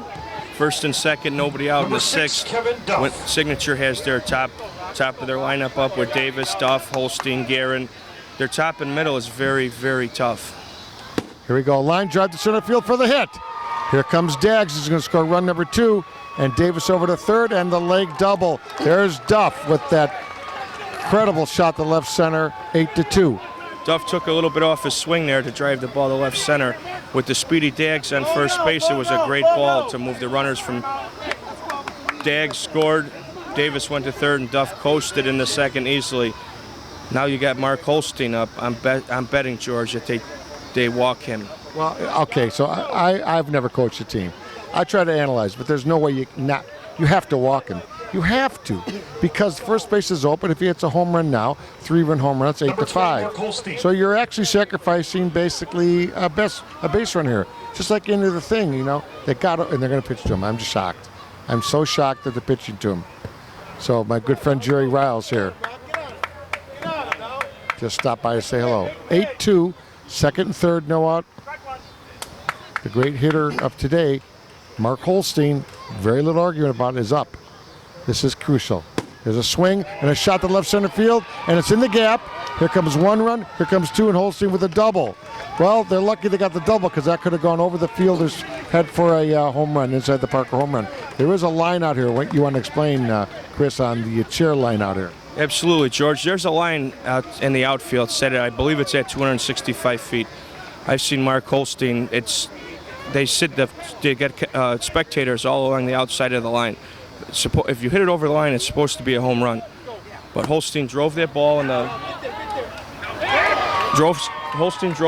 left center for a double. Scored 2 runs. Now Chris Guerin cuts the ball, gets a double. Now it's 8-4 with nobody out in the bottom of the 6th. So Guerin with the cut double. The big guy, Holstein, was careful there. He just quickly got over to third base, didn't try to score because he knows there's no out. So obviously the guy's played college baseball, and this is big Vince Sacy. So this is a big at-bat for Sacy, their great shortstop. Let me reset it here. 2nd and 3rd, no outs for Signature. There's a cut down the line, and it is foul. And Vince does that cut pretty well. Vince does that cut pretty well because he's such a powerful hitter that the outfielders tend to play back for him So it frees himself up to cut the ball, and he worked on it a lot last year to make himself better. He was with Players Inc. last year. He was mainly known as a power hitter. Then he started to work on other things. Now he's more of a complete hitter, complete player, which is good. That's why Signature asked him to play. Ryan pitching to Stacy. Ground ball to the shortstop. He's going to concede. He throws the guy out. So Holstein does score. Great play there by Timmy Kornkowski at short. He looked Holstein, but Holstein was in. He was running in quickly. So now it's 8-5 with 1 out, and Guerin did stay at second. So we have a man on second, Guerin out there at second, held by the shortstop. First base unoccupied. So we got Nedzella now. Here we go. Strike one to Nedzella. This would be a crucial at-bat here. This is a crucial at-bat here. I disagree with that choice of hitting last at-bat by Stacey, because he should have hit the ground ball to second base or the right side of the field to move that second runner over to third base, along with bringing a run home, because now it puts less pressure on the guy after him to try and get a hit to drive in the run, as opposed to hitting a fly ball or grounding out to second base or the right side to bring the run in. Now Tommy Walsh is up, and it's going to put tougher on him because he's not a big guy in the outfield, tends to cheat in on him, so he can make him drive the ball over. Walsh swings at the first pitch, and it is down for the hit. Down in left field. Oh, great play there by Walsh as Walsh chops one. A soft chop that fell over the third baseman's head. Chippy came in and didn't get it for the single, and then he gets a second on the throw-in. Yeah, Chippy tried to make a sliding catch on the ball, and he couldn't get it to it. Tommy Walsh hit it nice and soft over third. He scooted into second base. Now that's 8-6, sixth inning, 2 outs. Looks like Chippy is hurt. I hope he didn't dislocate that left hand. That would be very, very bad. Oh boy, I think his brother's with them, and he's saying, my hand maybe, oh boy. Let's see if the paramedic comes out. We're not that close. The players are surrounding Chippy Kornkowski. By the way, his number is 22. Now let's reset that. Walsh, who had come in for the injured Messina, went to right field. He comes up the bat, hits the ball off the left edge of his bat over the third baseman's head. Chippy is in tight. He comes in and doesn't get the out. It falls right on the grass there. Yeah, he tried to go with his best ball with his left field push, and he got it. He mishit it. It looked like he mishit it to me, and he just hit it nice and soft right over the infield. Now Rob Grisano's up with 2 outs in the sixth. 8-6 ball game, George. Anything can happen. So what happened here is, after Holstein's big hit and a couple little tweeners, all of a sudden the game's 8-6, just like I predicted last inning. Not that I'm a genius at that, but it happens all the time with Signature. Yeah, it happens all the time with Signature because they're so solid through the lineup, 1 through 10, 1 through 9, depending on who's there that day. Grisano takes the first pitch. Wigington now is behind the plate. Just to reset it, Kaselika on first. Johnny Ryan, cool. He's relaxed. Walsh on second. Big lead off by Walsh. Because Walsh is going to score easily on any kind of a dink single here. Here's Grisano, who hits the very hard cut. Here's the swing. Fly ball, he missed it. Fly ball to the left. Here comes Chippy in, and he catches it for third out. So 8-6, and that was a damage inning there. That was a damage inning there. It was 8-1 going into the bottom of the sixth. Signature put up 5 runs, most of them with no outs. Their top of their order is very tough. They have Davis, Guerin, Duff, Holstein, Vince. They got tough hitters all the way through their lineup, and you got to get outs. You can't make mistakes, and you got to make sure you get outs on them. You miss the ball, it's going to be tough because they're solid 1 through 10, 1 through 11 all the time. Okay, what's good here for OBI? 1-2 runs, Chris? 1 or 2 should be okay for OBI with their top up. It's top of the seventh, 8-6. They're up 2. 2 runs here would maybe seal it, but with Signature, anything can happen. Absolutely, but they're going to top of the order here. Chippy Kornkowski, Timmy Kornkowski, and then Kenny Kaselika. So that was a 5-run there. 5-run. It was 8-1. Now it's 8-6. So again, that was the big inning there, the 6th inning for Signature with the big 5-banger. Okay, they made it to 8-6. Sal Milazzo comes in the game now. Yeah, Sal Milazzo came in the game for Mike Reese because they pinch hit for him twice, so he could not come back in the game. to finish the game. Sal's approach is different. He throws a softer, higher ball. Line drive by Chippy to the third baseman, Guerin. So out number 1. So Milazzo with a good first out. Milazzo made a great pitch there to get that first out of the inning. Keeping Chippy off the bases is a very, very good thing to have because he's not, anything. He can score on a single to short right field if he wanted to. Here's his brother, Timmy Korenkowski. Let's set it up for you. 8-6 in favor of OBI, 1 out. There's a tap to right field, and it's down. So great, Timmy Korenkowski doing a great game today. Timmy Korenkowski has been hitting all weekend. He's been he's a very good player. Can hit the ball mostly right field, left field, and now it's Ken Kaselika, who's another strong player. Hits the ball hard. Let's see if he does anything smart and tries to move the runner. If he goes for the hit, gets first and third, second and third if he gets a double. Looks like they're having a pinch runner though for it's number 30 for Timmy Korenkowski. Timmy's not the fleetest of foot. Number 30 is Joe Cass. Like I said, Timmy's not the fleetest of foot, so this is a smart move by John Doss to get in a pinch runner. Get this for me. Come on, Basically a re-entry / pinch runner. Very, very good move. Very, very good move. Okay, here's Kaselika. 8-6. 1 out. Powder Johnson, George Bliss. We're coming down to the last inning here. Let's see what happens here at the 47th annual. There's a shot down the right field line. Foul. Oh, he went down the right field line. He went down the right field line for a hit, and that was if he waits, goes a little bit earlier, that ball goes down, or aims instead of aiming over the first baseline, he goes more towards the middle of the field or the first and second base down hole, and that ball goes to the line. I seen he had a good idea there. Let's see if he tries it again. Kaselika comes back to the on-deck circle. He chats with Chuck Wigington, who got hurt a little bit, and they moved him to catcher. So Wigington chatting with Kaselika to see maybe a little technique here. So here we go, Kaselika. Milazzo pitches. That's deep.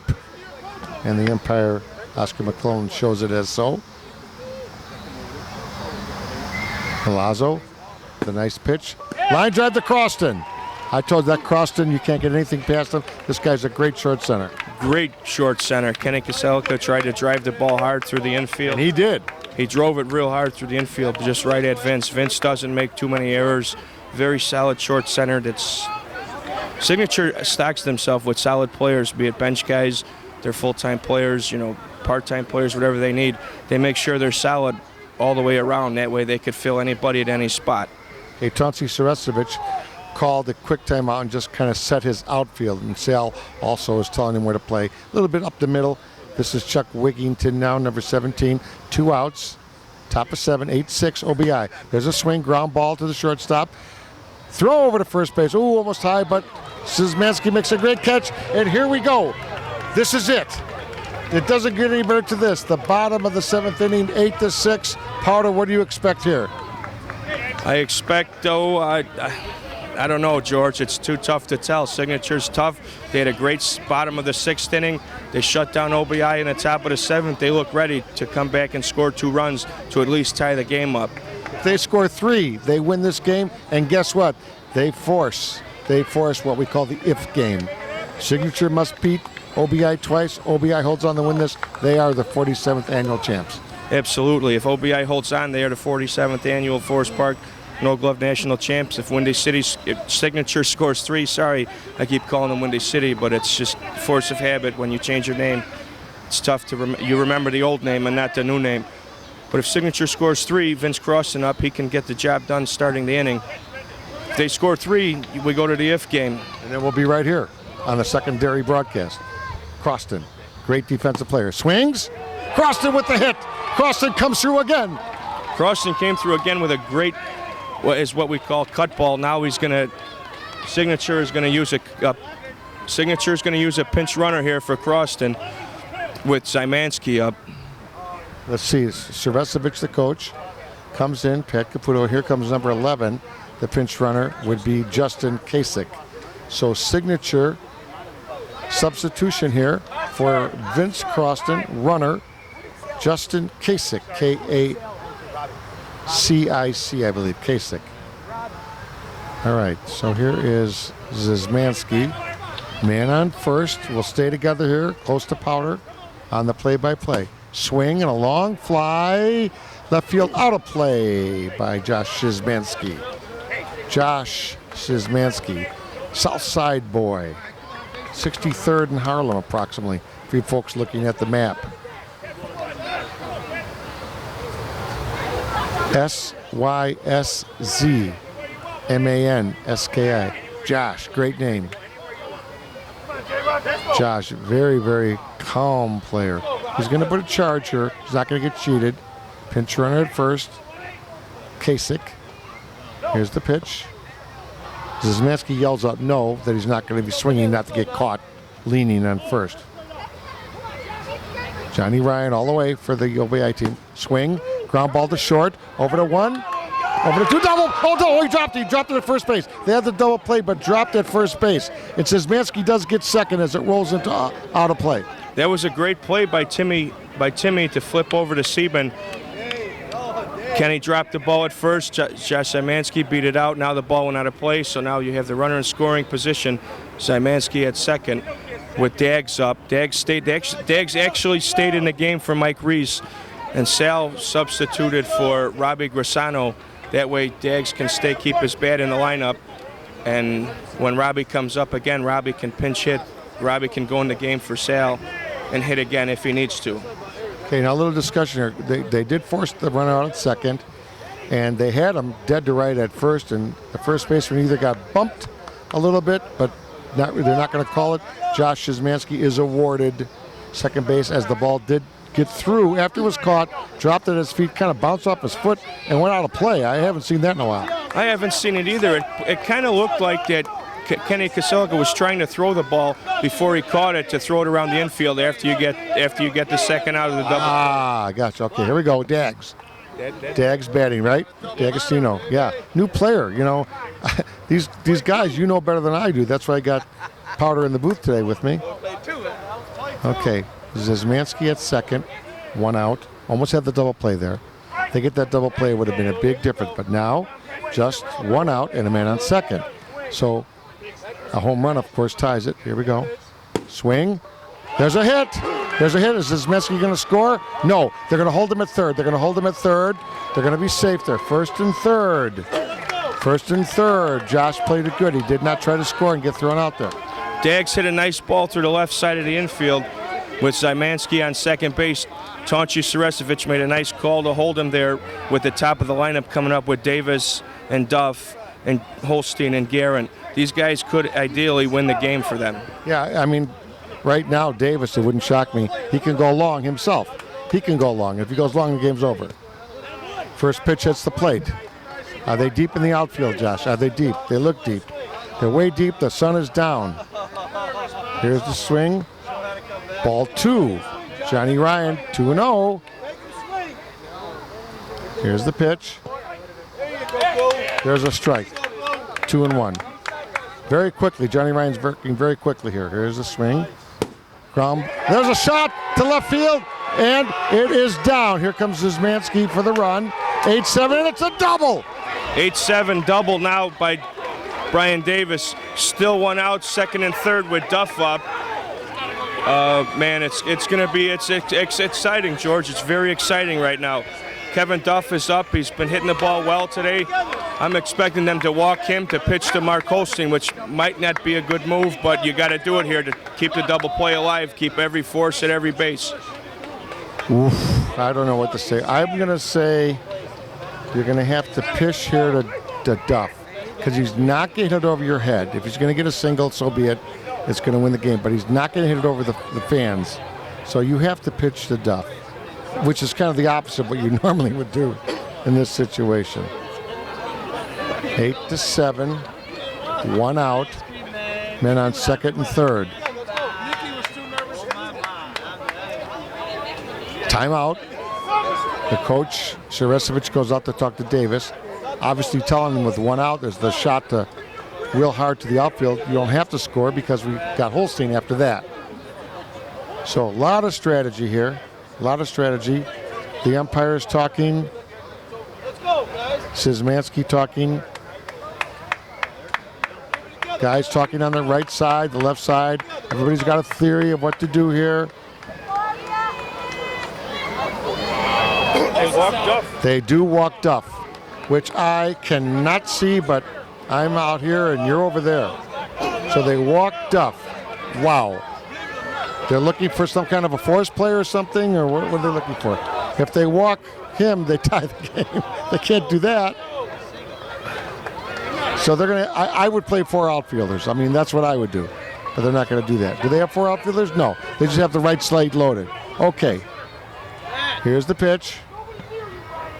Ball way, way outside, a foot outside. 8-7, 7th inning, bases loaded, 1 out, whole scene up. Swing, line drive to second baseman. Oh, my. Great catch there at second base. The line drive caught it right up for shoestrings. Wow, that was a nice play. The reason why LBI walked Kevin Duff to pitch to Mark Holstein is because to keep the force out alive and it worked. And maybe get a double play, and yes, it worked. He smoked the ball to the short center. Sieben made a great play to hang on to the ball. Luckily, the guys on base stayed close to where it was not able to turn it. They didn't get frozen, as we say. Wow. We're glad we're bringing this to you on SSA Broadcasts. Jimmy Bliss on the camera up there. They call timeout again. Wigington goes out. Very simple. Don't give him anything good to hit. Yeah, now Guerin's up. Guerin has the capability of winning this ball game as well. Let's see how Johnny Ryan pitches to him to try and get this last out. 8-7, bottom 7, 2 outs. You can't ask for nothing better than this at Forest Park. I'm nervous. You nervous? I'm nervous for both. I'm nervous for both teams, George. I'm nervous for Johnny Ryan because Johnny Ryan is a great pitcher, a good friend of mine, and I'm also nervous for Chris Guerin for the same reason. Same reason. He's a good friend of mine. You know, he's a great player. Let's see what he does here. Here we go. Don't do it. Here's the pitch. There it is.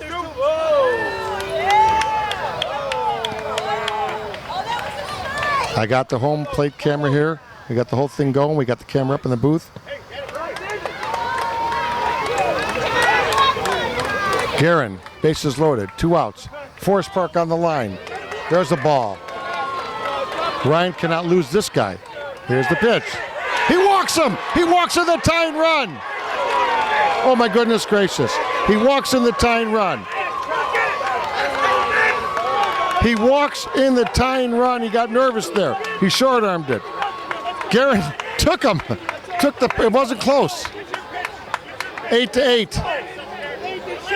Vince Sacy now a chance to be the hero in this Game 1 championship to force it to an if game. Yeah, that was. I don't know what Johnny Ryan was thinking there, trying to pitch. You got to pitch to get the guys out.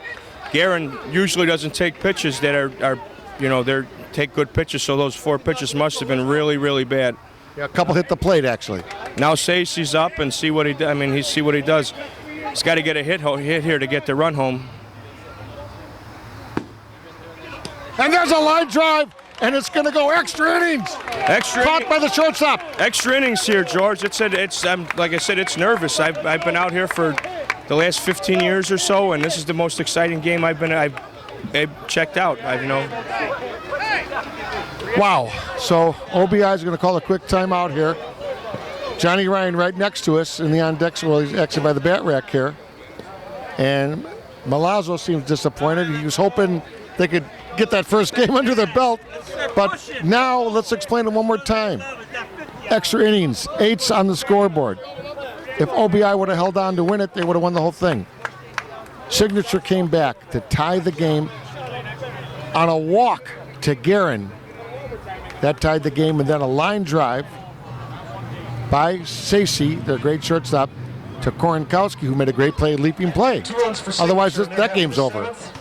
8th inning, 8-8. I don't even know what to say here. I don't either, George. 8-8 in the 8th. Forest Park Number 24.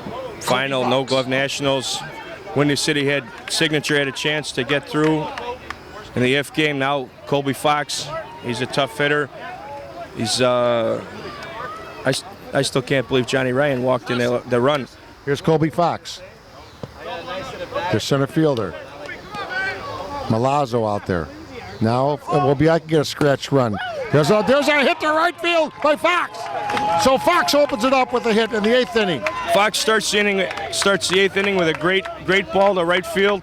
brings up Dave Odell, he hits the ball hard, and he's got to come up with something here. I don't know how he's been hitting all weekend because I don't have the stats in front of me. He's been hitting the ball square, so if he takes the full swing now and puts it in the left center crowd, the crowd will go crazy. Absolutely, he hits it anywhere. He's got the OBI team is pumped up. They want to win this game. Signature's pumped up, especially after coming back, being down 7 runs in the 5th inning to score 5 and 6 runs. And Dave takes a soft swing to right field. Oh, and it falls between Tommy Walsh and Duff. It falls between. It's a, what do you call them? Has seeing eyes or something? Yeah, like a C&I single. The outfield was playing so far back. Big Dave missed. He tried to drive it deep to right center. He missed the ball, enabling Colby Fox to get to third base and himself to get to first, to bringing up Sammy Bertucci. Sammy Bertucci is a very, very smart hitter. He's an old Jinx guy. He used to play with the Gamecocks, a crush guy. He's been around the block too. Oh, my goodness. Tommy Walsh couldn't get in. He was so deep. So it fell between them. Here's a ground ball to third. He's going to go home. And safe at first, and the run does score. So the minute that the third baseman got it, the runner at third was sprinting. That, of course, being Colby Fox. So they did get the scratch run there, 98. But again, why are they hitting it to the left side there? I have no idea. It's almost like being selfish, George. You go for your hit. You go to sacrifice yourself for the team in this situation. First base. Of course, they got the force at second there, of course, on Big Dave. So if you hit a ground ball to second base, you can almost free up, get the runner moving on first. That way you don't get the double play. You're only selfed out at first. Then you have runner on second with 1 out and a run in. Then you're up 1 with a guy in scoring position instead of a guy on first base. Here's Sieben. Swing and a lazy fly to left field, Netzella. And he is going to try to go for first and second. He does make it. So the runner does make it to second base there. It was just deep enough, and Netzella couldn't get it in quickly enough to their guy covering there. That would be Duff. And he slid in safe, but not by much. Not by much, George. You're right. Sammy made a nice play, smart play, tagging up to go to second base. Johnny Ryan line drive base hit last time, so let's see if he could do it again here. He's focused. He's got to make up for that walk, though, in the bottom of the 7th. Yeah, he walked in the tying run. He walked Guerin. My goodness, he had walked. Sal misthrows it. By the way, you have a free pickoff throw there. Sal was trying to go to second or third. They were not quite sure, but he misthrew it. Now, thank God that's not a play technically. He has a free pickoff move. Okay, they're going to reset here. Guy on second. 9-8, 2 outs. This is their pitcher, 26. Ground ball to Sal, bobbles it, quickly gets it to first. He's out, but OBI scores the 1 scratch run. 9-8, Powder. Here we go. 9-8 in the 8th. OBI scratched one across here, and now Signature has to fight back again with their middle of their order with Robbie Grisano, Eric Nidzala. These guys can hit the ball, but there's a lot of pressure out there now. There's a lot of pressure. Bottom of the 8th, 9-8. It's Nidzala, Robbie Grisano, and Tommy Walsh, I believe. Two of them's got to come through with hits. If a guy gets a double, you got to move the runners here. You got to play smart softball, being down 1 in extra innings. Half of the 8th. Chris Powder Johnson, George Bliss. Leading off for gorgeous July night. Eric Nidzala. July 26th, to be exact, for history. 47th annual No Glove Nationals. 2015, Eric Nidzala, who moved to left field after the injury to Messina early in the game. Walsh went to right. So Nidzala, their left fielder now, is batting against Ryan. OBI 9, Signature 8. There's a fly ball to center field. Back to center, that'll be Colby Fox for number 1, Powder, number 1. 1 out. Johnny Ryan made a nice pitch on Nidzala to where Colby Fox can run it down in the gap. 1 out. Tommy Walsh hitting now. It's going to be tough for him. He's very young and experienced. A lot of pressure for this kid, but he's fast. A lot of pressure for the kid. If they don't pick it clean, he's going to be on first no matter what. A lot of pressure. Tommy Walsh, okay. Kaselica at first. Just to remind you on the right side. Johnny Ryan pitching with a quick pitch. There's a swing to left field. In comes Kronikowski. and he grabs that one. A great catch by Chippy. A great catch by Chippy in left field. Explain that to us, Powder. Tommy Walsh tried to hit the ball like he did last time, little flare over the infield. Chippy Kornikowski cheated up and made a sliding catch. Any other guy, that's a hit. Any other guy, that's a hit. Right in front of the umpire, so the umpire could see if he dropped it or not, but he made a That literally hit on the edge of the grass, the infield, outfield grass. That's how far in Chippy came. Yeah, Chippy came in and made a real nice sliding catch to quite possibly save the game for OBI. Chippy Kornikowski, who was injured last half inning, had a minor dislocation, I think, or a jam of his finger or whatever, his elbow. Now he's out there and makes that incredible catch. I mean, literally on the infield, outfield edge grass there. And here is Grisano, the last shot. 9-8, nobody on. Chris Johnson, George Bliss, SSA Broadcasts. Johnny Ryan pitching well. There's the strike. Oscar McClellan calls the one strike. There's a swing and a fly ball to center field. Does OBI get it? Johnny Doss has his championship. JD has his championship as they mob. Oh, it's emotional. Johnny Doss has won it. The OBI team has upset one of the best teams in all of softball. They won the 47th annual No Glove Nationals 9-8 in 8 innings. My goodness gracious. Congratulations, John Dawson, the OBI softball team. They played well all weekend. The last year they lost in the championship game to the Chicago Dynasty, so I'm sure they were out to win this weekend, and they made a point. They proved a point that they're one of the best teams in softball this weekend. Pat Caputo, signature. Congratulations to them too for getting this far. Like I said, they probably ran out of gas, George. They played a lot of games today, and you know, it takes your toll. It's hot out. When it was hot outside during the day, you know, they played well, but just not well enough. OBI played great all weekend. It was a pleasure to watch, pleasure to do the game with you, George. I appreciate it. Thank you very much. Well, hang around for some post game. That's the great Chris Johnson, George Bliss, Jimmy Bliss up in the dock. Keep that video going, Jimmy. We're going to do the post game here. Let that video roll on SSA broadcasts out here at Forest Park on a beautiful July night. The game ended, you know, roughly Central Standard Time about 8:41, roughly in that area, 8:41, just to give you an advantage. They've been playing all day here. OBI, John Doss, no one better. John Doss, unbelievable as he leads his team. Injuries, errors, drama. Walked in the tying run in the 7th. Johnny Ryan wins it all, and there goes Johnny Doss's family out there. I believe that's Karen Doss going out to the field. She'll be out in camera here in a second. If you can see her. We're going to try to get Johnny Doss over here. There's Ryan Russ. As soon as they're done, you'll grab a player. We'll get Johnny Doss in here, and we'll get a couple comments, Chris, as we roll here on the SSA broadcast post-game edition. George Vorsnaros on the sidelines, Jimmy Bliss. A couple more minutes on the camera. And here we go. Let's grab Johnny Doss right now, if we can get him right over here. Just incredible.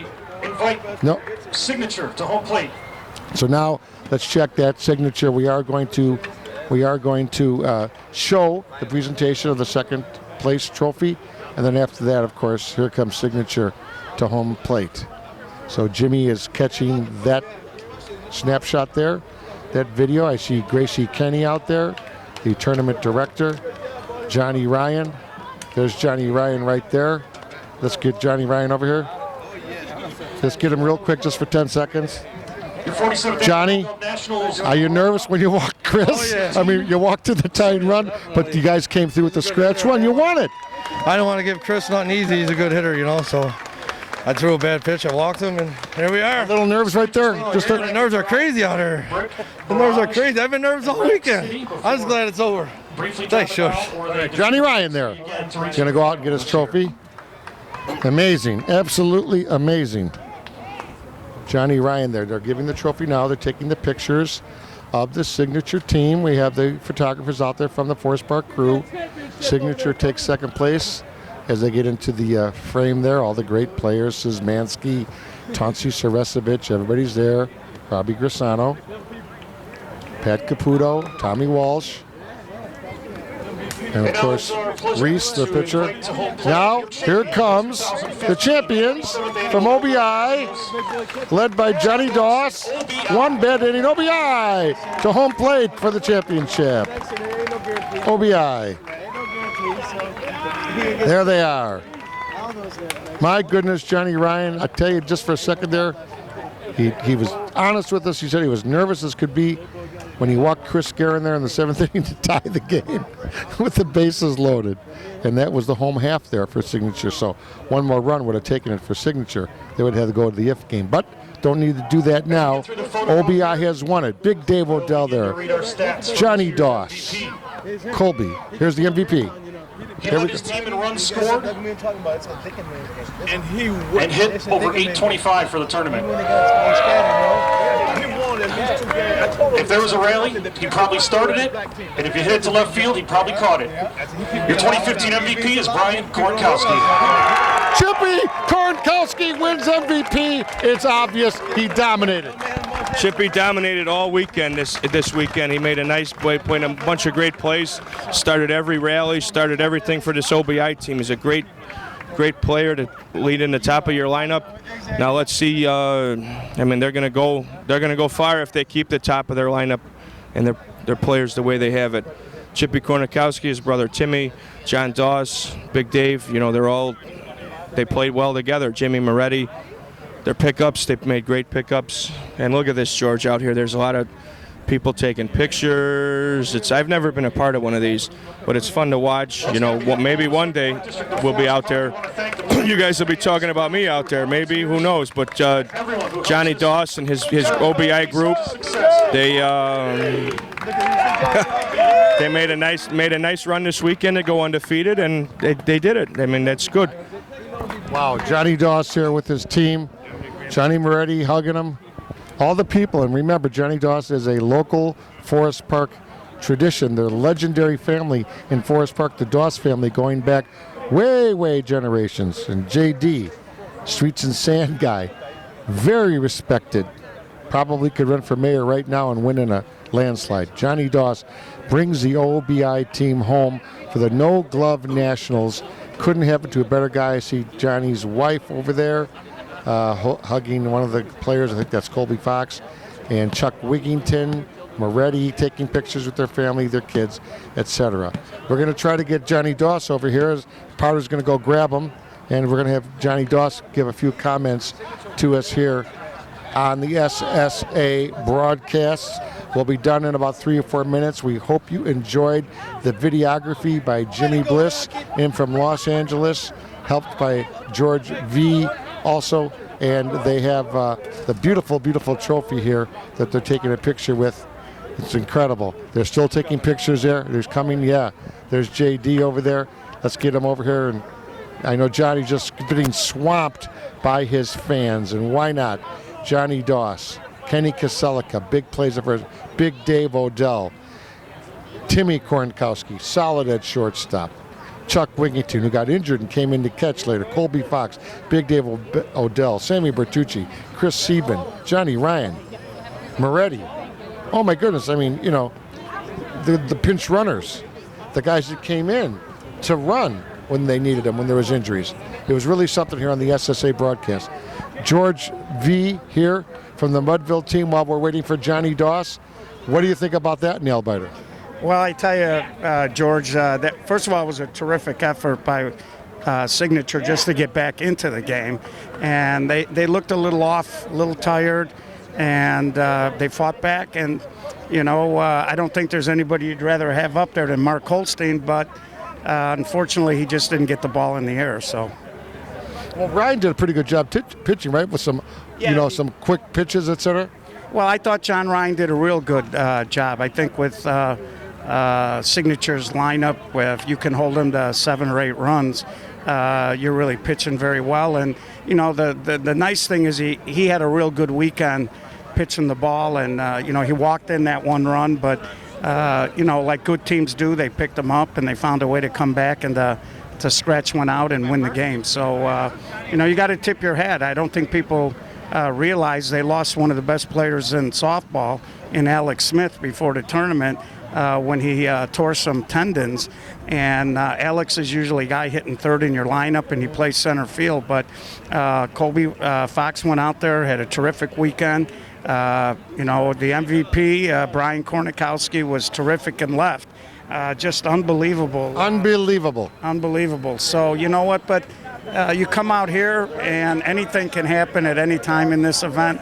And it just goes to show you how great this particular tournament is. Yeah, we're going to try to get Powder to get Johnny Doss in here, and with George Vernazos. Yeah, they're taking pictures still. Well, everybody's swamping him. Here's our shortstop real quick. Come on over here, Timmy.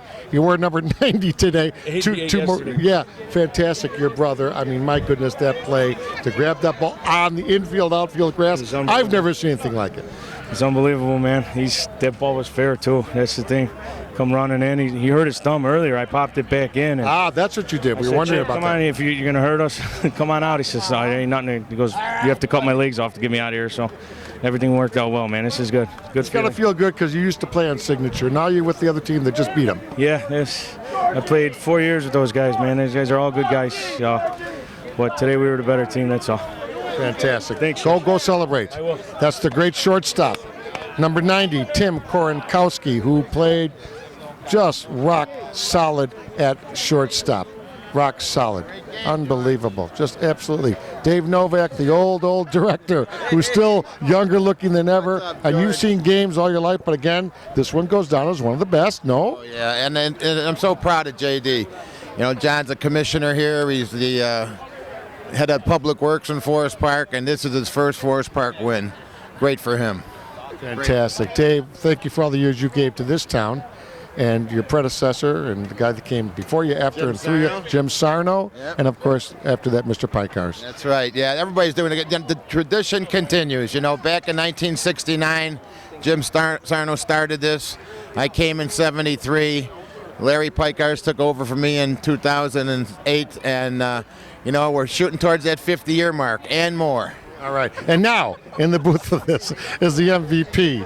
My goodness gracious, Chippy Korenkowski. Tell us about that play where you hurt your thumb, first and foremost. I kind of just dove forward, and I caught the ball, and then when I hit the ground, my thumb got caught underneath, and I just let go of the ball, I guess. Let go? I would have never got near it. What are you talking about? Should have caught it, I thought, but it happens. Well, congratulations on the MVP. You and your brother are a tough combination. Go back to the Kelleher's and the Filkinses. Now we got the brothers, K, you know, tremendous team. Yeah, I mean, we just put our hits together this week and capitalized on team's errors, and it was just a good weekend. What happened when Johnny Ryan walked Guerin? Were you nervous? He walked in the tying run, or was he a little stiff at that point? I mean, everything worked out good because I was choking Guerin in left, hoping he didn't go up top, but everything worked out great. So this is your first MVP, of course, at this level. This is an incredible honor, 47th annual No Glove Nationals, with the Filkinses and the Mark Forgettos and the Mastaris and guys like that. You're in that league now. Yeah, I mean, I feel honored. I mean, it's my first. I mean, this is the only tournament I really want to win, and oh yeah, it's about time. So we'll go celebrate. We'll see you at the Major Nationals SSA coming up. But here's the great one.